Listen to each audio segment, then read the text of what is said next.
Alex Job Racing is the success story of the year thus far in Rolex sports car racing, a mainstay and past champion in the American Le Mans Series and class winner last year at Le Mans.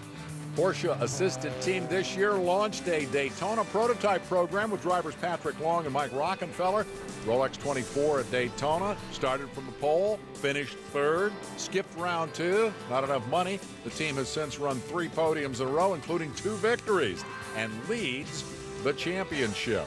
How about that? Now here is Wednesday's USA Today newspaper, a congratulatory ad placed by Ruby Tuesday, the new sponsor who debuted last weekend, and in a dramatic last lap win it was at Virginia International Raceway. There is Patrick Long in the ad.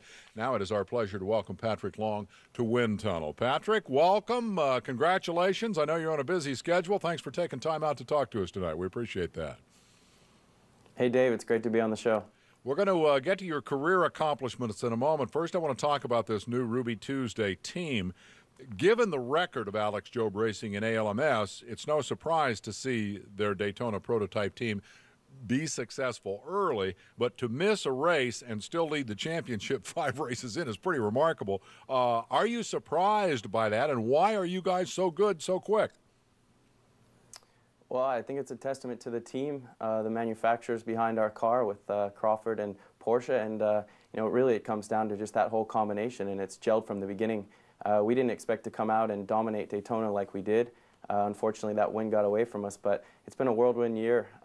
So far, it's been a lot of fun. We've had ups and downs, and we've been able to secure Ruby Tuesday, which has been the best part of this season, even better than the wins. So, you know, thanks to Brad and Ruby Tuesday for stepping up, because, you know, we thought we were only going to be doing 2 or 3 races. So far, it's been a lot of fun. There's your first victory at Homestead. Last week's win, of course, particularly spectacular. You had your teammate Mike Rockenfeller sitting third, seized the opportunity when Pruitt and Angelelli got to banging on each other, shot up through the gap, won the race in the last couple of corners from third.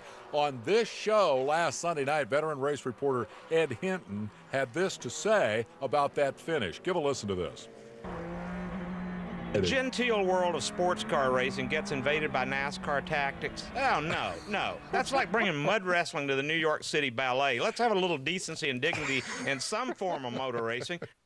As noted, you've been involved in sports car racing at a lot of different levels. I'd like your reaction to that finish and also to what Hinton said about it. Is this what sports car racing ought to be? I think so. You know, Grand American's done a great job of making the cars real close. If you remember that race, there was 4 manufacturers with all different car manufacturers up there battling for the win, and I think that's what we want, is action out there, close, hard racing. You know, in response to Ed's reaction, I think in any kind of sport, as long as it's fair, hard racing, I mean, I don't think a little bit of door banging there's anything wrong with that. You know, front to rear contact or, you know, intentional spins is another thing, but door to door, I'm all for it. I think that's great hard racing. Angelelli thought that your teammate should be penalized, or at least said so in the heat of battle. Did you see it that way? No, I didn't see it that way. You know, we had the inboard footage, and we looked at it time and time again, and I thought it was just great.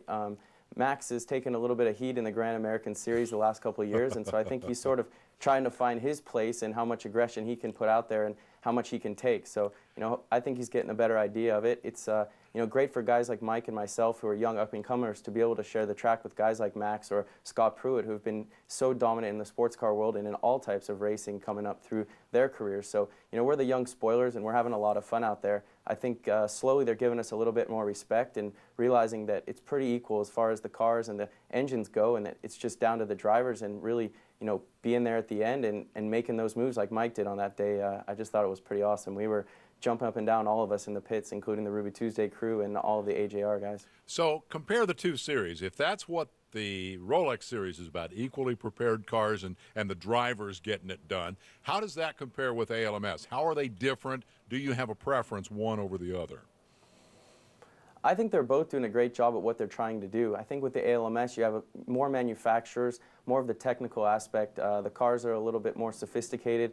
You have more classes out on the track, and I think it's more of a traditional road racing, you know, European feel in America, where Rolex has got more of that NASCAR type feeling, where the cars look pretty similar and they're all going about the same speed, which is great for drivers like me who are going up against, you know, the veterans, and we're trying to show what we can do. So I like both of them. I don't have a preference. I'm here to race and to win, and you know, I'm driving for 4 different teams and many different championships this year. So I'm just ready to race, and you know, wheel banging or running out solo in a qualifying session.